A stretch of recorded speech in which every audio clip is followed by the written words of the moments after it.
Simmi Alex से अलग होते हुए बोली, सिर्फ और सिर्फ जरूरत, इससे ज्यादा कुछ नहीं, और मैं झूठ नहीं बोल रही। ये कहते हुए सिम्मी के होंठ बुरी तरह कांप रहे थे। सिम्मी खुद को नॉर्मल करते हुए बोली, प्लीज, मुझसे ठंड बर्दाश्त नहीं हो रही। सिम्मी को देख के अलेक्स ने उसके होंठों पे अपने होंठ रख दिए और एक हाथ को सिम्मी के बदन को सहलाने लगा।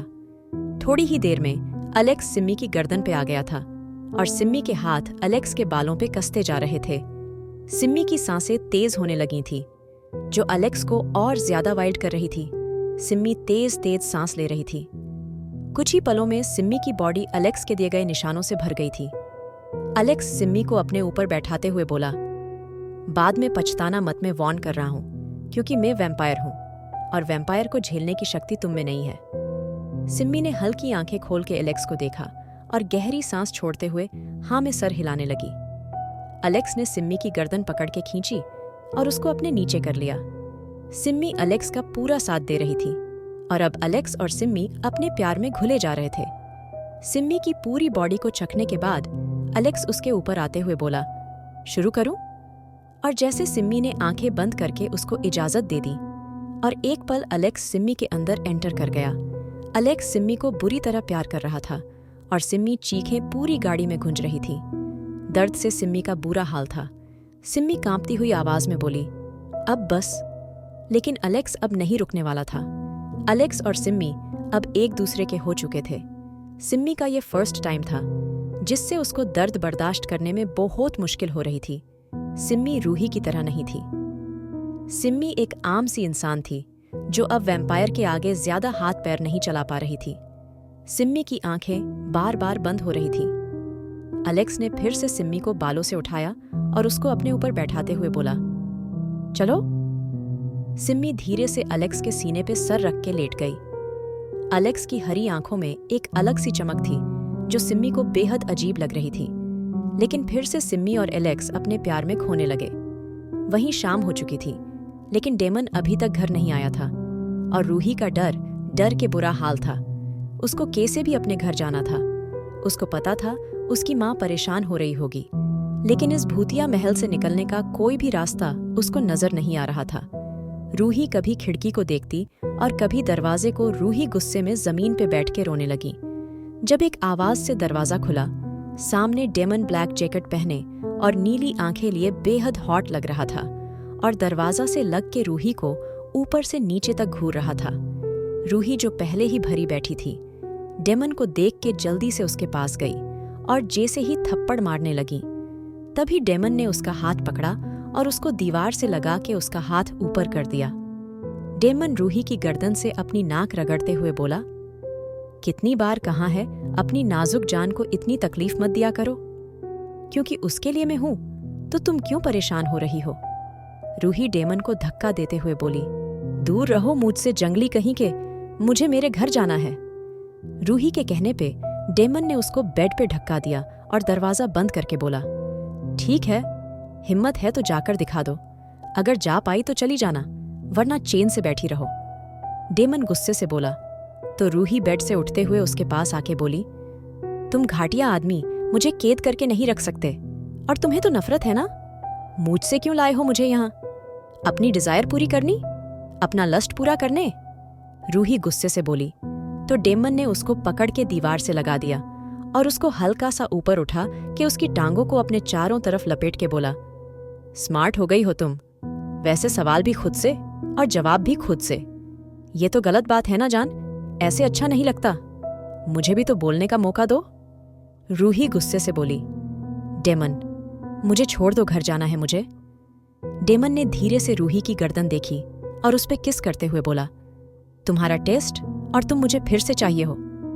डेमन बहुत धीमे से बोला तो रूही ने सिहर के दूसरी तरफ देखा। डेमन की नीली आंखें फिर से लाल हो गई। डेमन ने रूही को नीचे उतारा और उसका चेहरे अपनी तरफ करके बोला, जब मैं बात करता हूं सामने वाले को इंटरेस्ट लेना चाहिए और बाकी सबका मुझे आंखें नीचे करके बात करना पसंद है, लेकिन तुम्हारा मुझे आंखों में आंखें डाल के बात करना पसंद है और ये आंखें फिर से नीचे ना हो जाएं। रूही अपना मुंह छुड़ाते हुए बोली, मुझे तुम्हारा बात भी करना पसंद नहीं है, इसलिए बेहतर होगा मुझसे बकवास मत करो और मुझे जाने दो प्लीज। रूही हाथ जोड़ते हुए बोली। डेमन ने रूही को गोद में उठाया और उसको बेड पे लेटाते हुए बोला, मुझे तुम चाहिए हो। लेकिन रूही लगातार डेमन की कैद से बाहर निकलना चाहती थी। डेमन ने रूही की ड्रेस एक झटके से अलग कर दी। अब डेमन के सामने रूही सिर्फ अंडरगारमेंट्स में थी। रूही खुद को ढकते हुए बोली, तुम जैसे घटिया आदमी यही कर सकते हो, तुम्हारा और कुछ नहीं हो सकता। डेमन रूही के दोनों हाथों में अपना हाथ उलझाते हुए बोला, क्योंकि तुम मेरी बीवी हो और अपनी बीवी से प्यार करना गुनाह नहीं है। डेमन ने यह कहते हुए रूही के बचे हुए कपड़े उसके जिस्म से अलग कर दिए और धीरे धीरे रूही के होंठों पे किस करने लगा। रूही डेमन का साथ नहीं दे रही थी। डेमन ने रूही के होंठों पे हल्का सा बाइट करा, जिससे रूही के होंठ खोल गए और डेमन धीरे धीरे रूही के होंठों वो दबाव बनाने लगा। रूही को डेमन की छुअन, उसकी मौजूदगी, उसका हर मूवमेंट पागल सा कर रहा था, लेकिन रूही अपनी आंखें बंद किए हुए थी। डेमन धीरे धीरे रूही की गर्दन को किस करने लगा था और हल्के से बाइट कर रहा था। रूही को सांस तेज हो रही थी। रूही ने डेमन के हाथों को नोच लिया और डेमन रूही के होंठों पे होंठ रखते हुए बोला, आई मिस यू। डेमन बहुत धीरे से बोला था। रूही की आंखों से आंसू आ गए। डेमन रूही के सीने को देखते हुए बोला और धीरे धीरे किस करने लगा। अब डेमन उसके पेट की तरफ बढ़ रहा था और फिर अचानक डेमन को रूही के स्टेचेस दिखाई दिए और जैसे एकदम उसके अंदर आग सी लग गई। डेमन गुस्से से आंखें बंद करके बोला, मैं तुम्हें कभी माफ नहीं करूंगा, कभी नहीं। रूही को आंखें बंद किए। डेमन को महसूस कर रही थी। अचानक उठ बैठी। डेमन गुस्से से रूही को गर्दन पकड़ के और उसको बेड पे धकेल के बोला, चुपचाप यहां पड़ी रहो, अभी खाना आ जाएगा, बिना ड्रामे के खाना खा लेना, वरना मुझसे बुरा कोई नहीं होगा। डेमन ये कहता हुआ वॉशरूम में घुस गया और रूही अपने पेट को छू के बोली, भले मुझे तुमसे नफरत है, लेकिन मैं खुद को झूठा साबित नहीं कराऊंगी। यह कह के धीरे से आंसू साफ करने लगी। क्या रूही कर पाएगी अपनी बेगुनाही साबित? डेमन जब वापस आया, रूही तब भी वैसी की वैसी ही बैठी थी। डेमन रूही को देख के गुस्से से बोला, यही बैठ के अफसोस जताने का इरादा है? रूही ने डेमन की बात सुनी और अपने ऊपर कंबल लपेट के बोली, तुमसे किसने बकवास की है?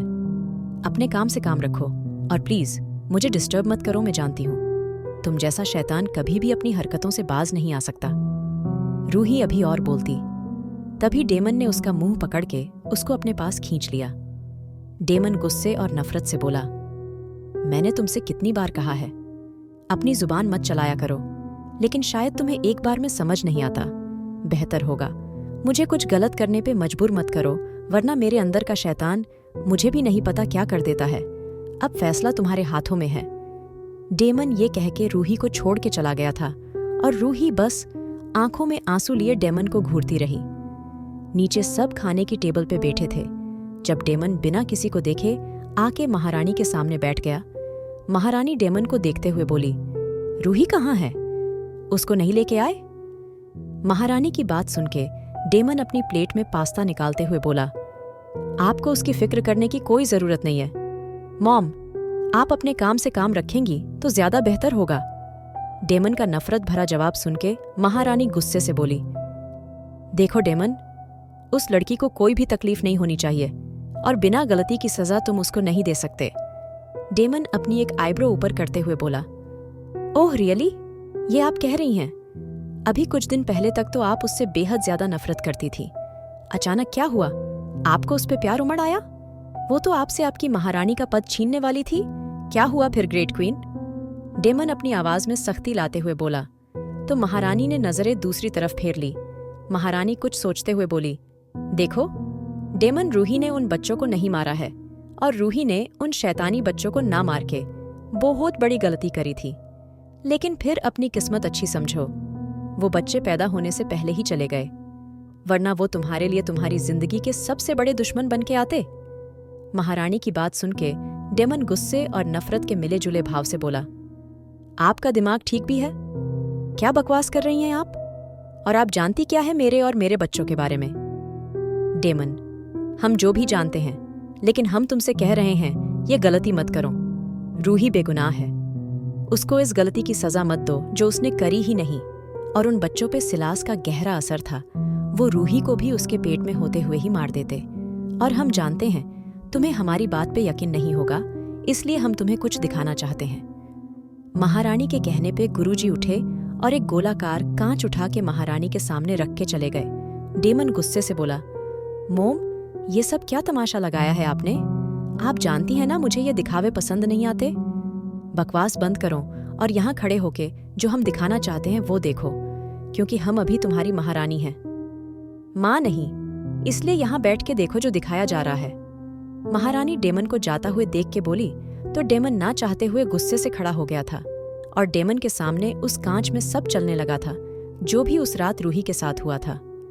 रूही का दर्द और वो बच्चे सब डेमन को नजर आ गया था और जैसे डेमन शर्म से जमीन में गड़ता जा रहा था, उसकी रूही के साथ किए अपने हर जुल्म पे पछतावा हो रहा था। डेमन महारानी को देखते हुए बोला, आई एम सॉरी, और जल्दी से अपने कमरे की तरफ चला गया। ऊपर कमरे में कोई भी नहीं था।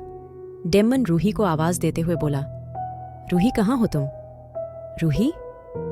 लेकिन रूही कहीं भी नहीं थी। अचानक डेमन की नजर बाहर बालकनी पे पड़ी, जहां रूही अपना सर नीचे करी बारिश में भीग रही थी। रूही के बदन सर्दी से कांप रहा था। बारिश इतनी तेज थी, एक पल में डेमन भी भीग गया था। डेमन गुस्से से रूही को कांधे से पकड़कर उठाते हुए बोला, पागल हो गई हो? दिमाग खराब है तुम्हारा? बारिश नहीं नजर आ रही? डेमन गुस्से से बोल रहा था। इस वक्त दोनों बारिश में भीगे हुए थे। रूही सिर्फ अपने अंडरगारमेंट में थी। रूही डेमन को धक्का देते हुए बोली, छोड़ो, मुझे छोड़ दो, जाने दो। मुझे क्यों आए हो तुम यहाँ? फिर से मुझसे खेलने आए हो? मेरी बेइज्जती करके सुकून नहीं मिला तुम्हें? रूही गुस्से से बोली चली जा रही थी। डेमन ने रूही की खुली कमर को टाइट पकड़ा और उसको कस के गले लगा लिया। डेमन रूही के सर पे हाथ फेरते हुए बोला, आई एम सॉरी मेरी जान, लेकिन मैं उस वक्त बहुत ज्यादा परेशान था। प्लीज चुप हो जाओ, तुम्हारी आंखों के आंसू मुझे बर्दाश्त नहीं। डेमन के कहने पे रूही ने उसको दूर धक्का दिया और गुस्से से बोली, और कितनी ड्रामे करोगे? तुमने तो इंसानों को भी फेल कर दिया। मुझे नफरत है तुमसे। मेरे करीब आके मुझे छोड़ दोगे और फिर कहोगे मेरी गलती थी, मैंने तुम्हें यूज किया और मैंने तुम्हारे बच्चों को नहीं मारा है, तुम्हें समझ नहीं आता। रूही बोलती बोलती पीछे की तरफ जा रही थी।